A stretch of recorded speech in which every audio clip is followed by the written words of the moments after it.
Hello, and welcome to episode 2 of the City of London Poltergeist, the new series from the Poltergeist Project and me, Stephen Miller. If you've not listened to episode 1, don't start here. This is going to be a pretty dense and varied episode, so I'll try and go nice and slowly.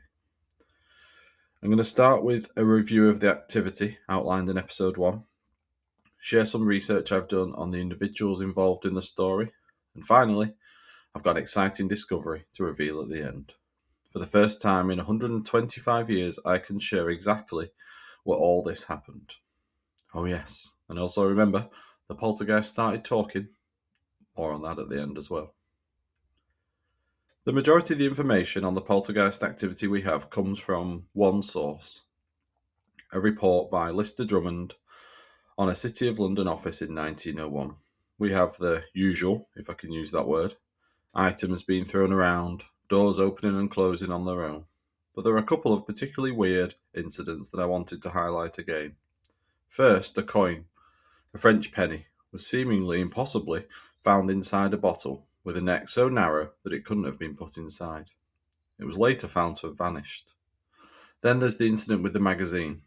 Multiple witnesses saw the magazine being flicked through by an invisible force and then held open on a page with an illustration of a ghost. On the face of it, these are both pretty impossible to explain, but I do have a theory for the coin in the bottle one from my research. I'll get to that later as well. The sources for the story might be limited, but I do have lots of names to research to try and flesh out the story more. Lister Drummond wrote the report, which was published in 1932 by Herbert Thurston. Then we have Villiers Stewart, Stower, Knapp, Colson and Wedrell, who all worked in the office. Then there's Keane, Drummond's friend. I decided to start with Herbert Thurston as the author of the article. Or I should say, Father Thurston, as he was an ordained Catholic priest. I said in the first episode that the story hadn't had any press attention, but I was wrong. Thurston's article in the Catholic magazine The Month was picked up by a few Catholic newspapers. They don't really add much to the story. They do say that Thurston had a lifelong interest in the paranormal and had researched historic cases all over the world. In 1953, he published a book called Ghosts and Poltergeists. Our story is included in the book, but it pretty much just reproduces his 1932 article. He does offer some guidance for us on how to deal with a poltergeist, if ever you encounter one. He advises to be polite to your poltergeist. Sounds like good advice. Although the text is the same as his magazine article, he does add a couple of footnotes, which have proved to be very useful. Lister Drummond's sister, Monica, must have got in touch with Thurston after the magazine article was published, and she corrected a couple of names for him. Stower was just Store, Stourr, and Knapp was Cup, Kupp. Thurston was typing up Drummond's handwritten report, so these, I think, are just simple transcription errors by him. But it was this tiny little bit of extra information that allowed me to crack the mystery of where this happened. Strange how historical research can work out like that. The other footnote was regarding the coin in the bottle incident. A magician had been in touch with Thurston and told him that this was a well-known trick. A French penny was used as it was thin enough to be bent. The trick couldn't be done with an English coin. Now, I thought the coin being French was an odd part of the story, and that it actually added weight to the paranormal explanation. Why was a French coin being used? But overall, this is not a good discovery in terms of the credibility of the story. Someone in that office was using a magic trick. What else could they have been doing? What about the author of the initial report, our star witness, Lister Drummond? Does he add any credibility to the story? He was a Catholic convert, aged 40 at the time of the incidents in the office.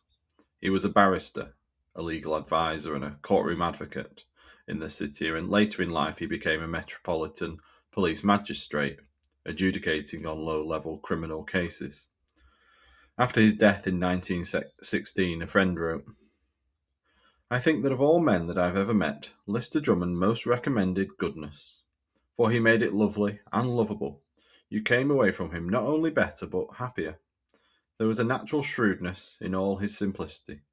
Twice I had the pleasure of sitting next to him in his court, and his conduct of the varied cases before him was so wonderful, so quick, so in-seeing, so firm, yet so merciful.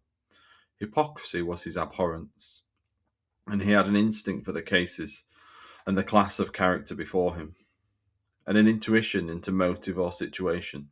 He was the right man in the right place, doing not only justice but good, and bringing unusual gifts to assist and relieve his functions. So his personality and professional experience all point to Drummond being a reliable and studious witness for our story. It seems like he would be unlikely to get carried away or be easily tricked. To solve the mystery of where all this happened, I was going to need to work on the staff named in the report: Villiers Stewart, Storr, Cupp, Colson and Wedrell. My plan was to find them on the 1911 census, as that census gives a space for people to put their employer down, although they often didn't. Although the 1911 census would be a decade after the incidents, it would give me somewhere to start. I managed to find Frederick Villiers Stewart fairly easily, given his unusual name, and he gave an employer on the 1911 census. I also knew that in 1901 he was described as having worked for the company for many years, and on the 1901 census he has the same job title, but it doesn't give an employer. It rarely did in the 1901 census. It was good, but not quite enough for me to confidently say I knew the company this poltergeist was haunting. I struggled with Storr, Colson and Wedrell. I had a few possibilities for all of them, but I just didn't have enough to go off and definitively say they were the men involved in the case. But with Cupp, another fairly unusual name, combined with the company Villiers Stewart had given, I was able to crack it. The City of London poltergeist was haunting the offices of the St. John Del Rey Mining Company. Nope, I never heard of them either, but it turns out they have a really interesting and dark history. I said in episode 1 that the City of London was a place to do global business, and St. John Del Rey demonstrated that perfectly. Their main office was in London, but the mine was in Brazil, and what they were mining was gold. The company was founded in a pub, the City of London Tavern, in 1830. It would develop into one of the most profitable and long-lasting foreign businesses in Latin American history, with the largest gold mine on the continent at Morro Velho. By the time of the First World War, it was the deepest mine in the world, reaching a depth of 1,928 metres. It remained the deepest mine until the 1940s. In the 1960s, the company ownership transferred to a Brazilian group, and after numerous management changes and mergers, the company is still going today, known as Anglo Gold Ashanti and registered in South Africa. Now this all sounds very Victorian British, positive, enterprising, founded in a pub to become one of the most successful businesses in South America. But like all British imperial ventures, someone else was paying the price for their success. The company was managed from London, and the superintendents and seniors at the mine in Brazil were largely British, men with experience shipped in from the tin mines of Cornwall. But the men doing the mining were a mixture of free local Brazilians and slaves. An essay by Marshall Eakin, published in the Hispanic American Historical Review in 1986, titled Business Imperialism and British Enterprise in Brazil, the St. John Del Rey Mining Company Limited, 1830 to 1960, lays it all out for us. With the expansion of operations, the company also acquired large numbers of slaves. Herring, a company director, and his successors relied on slave labour guided by English miners to provide the company with a stable and secure workforce. The company preferred free labour, but its needs far outstripped the meagre and transient supply in the region. Unable to attract the free labour it believed to be more productive, the company acquiesced reluctantly to the realities of local conditions. By the 1860s, the St. John employed 1,400 slaves in almost every aspect of its operations. Captive labour formed the vast majority of the workforce. The company was probably the single largest employer of slaves in Minas Gerais, the province with the largest slave population in Brazil. In 1845, the British Parliament passed the Aberdeen Act, which among other things prohibited British citizens, regardless of residence, from purchasing slaves. Throughout the 19th century, the British Foreign Office worked diligently to end slavery and the slave trade, and this act represented a major step in the struggle for abolition. But the realities of the Brazilian labour market forced St. John into confrontation with British foreign policy. The board of directors lobbied successfully to include a provision allowing British citizens to keep slaves purchased before the passage of the law. This effectively permitted the company to bypass the intent of the legislation by hiring slaves in the surrounding region. Company slaveholding would continue to expand and ultimately create enormous friction between this British firm and British diplomacy. Well, the office in London is certainly useful when you're trying to apply political pressure to keep your slaves operating your gold mine. The company also found a way around the British anti-slavery legislation by renting slaves, so they didn't actually own them.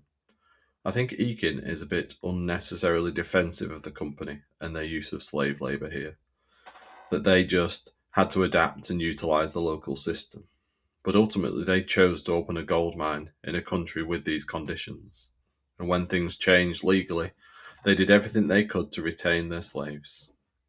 I think the true ideology of the company could be seen in their supposed aim to free 20 slaves per year, 10 on St. John's Day and 10 at Christmas.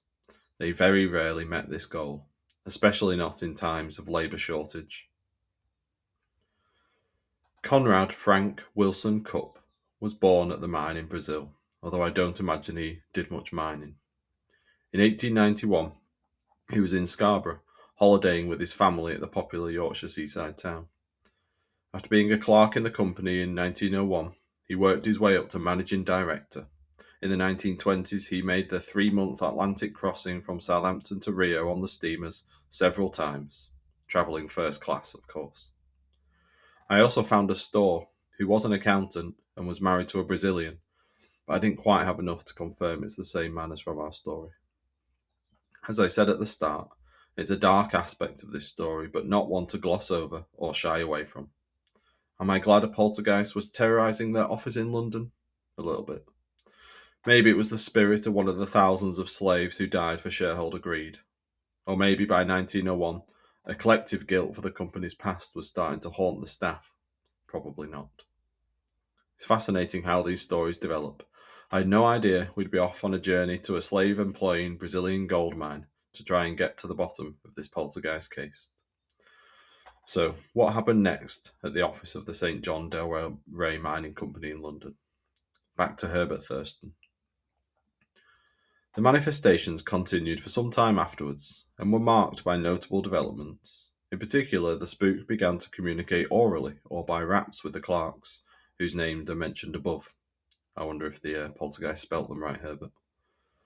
They asked questions and received answers, which were often characterised by an inexplicable knowledge of matters beyond the cognizance of anyone present. For example, they inquired one day where was Mr. Keane, whose acquaintance they had made on the occasion described above. The reply was given that he was at Lourdes, one of the most important Catholic pilgrimage sites in Europe, which was quite correct. But Mr. Keane assures me that he had slipped off there without announcing his intention to anyone, even his own mother being ignorant of it. It also appears that many of the communications received through the poltergeist were of a very unpleasant character, obscenities often predominating. Another point of interest is that one evening, after the staff of clerks had gone home, the 3 Catholics fetched a priest. It was Father Nicholas Power of St. Mary's Moorfields, to bless the premises with holy water. Some temporary cessation of the disturbances seems to have resulted, but soon afterwards things were even worse than before. Okay, so now we have a conscious, all-knowing, foul-mouthed entity in the office. And they basically got a priest in to exorcise the place. Unfortunately, we don't have any details of these incidents beyond what Thurston found out 31 years after the event. So it's hard to assess them, really. But overall, what's going on here? A poltergeist, magic tricks, dirty gold and Catholics, all mixed up in this city office. I've still got more research to do. What am I forgetting? Oh yeah, where did all this happen? The London office of the St John Del Rey Mining Company was in the then new Finsbury House on Blomfield Street, just off London Wall and close to Liverpool Street Station. Finsbury House, still there today, is a Grade 2 listed building constructed in 1893-94 and used by multiple companies for office space. It's actually currently up for sale.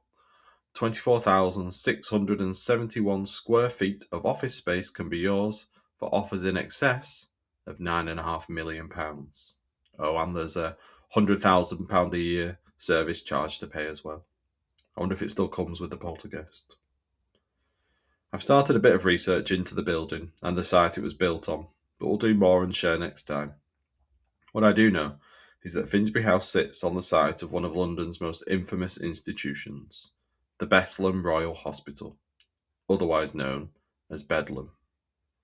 Although today the current institution, in a different location, is a modern psychiatric hospital, historically Bedlam was synonymous with the worst of the asylum system and the mistreatment of mental health patients. I'm in London this weekend and staying pretty centrally, so we'll try and have a look at Finsbury House whilst I'm there. Have a look over on the Poltergeist Project Facebook page, and I'll try and post some photos. Join me next time as I delve into the building and the site's history to see if it has any relevance to the case. I'll also do a review of the case overall. What do you think's going on? Like, share, comment, tell your auntie, chat to colleagues, or don't. Just keep this as your paranormal history secret. Thank you for listening, and until next time, goodbye.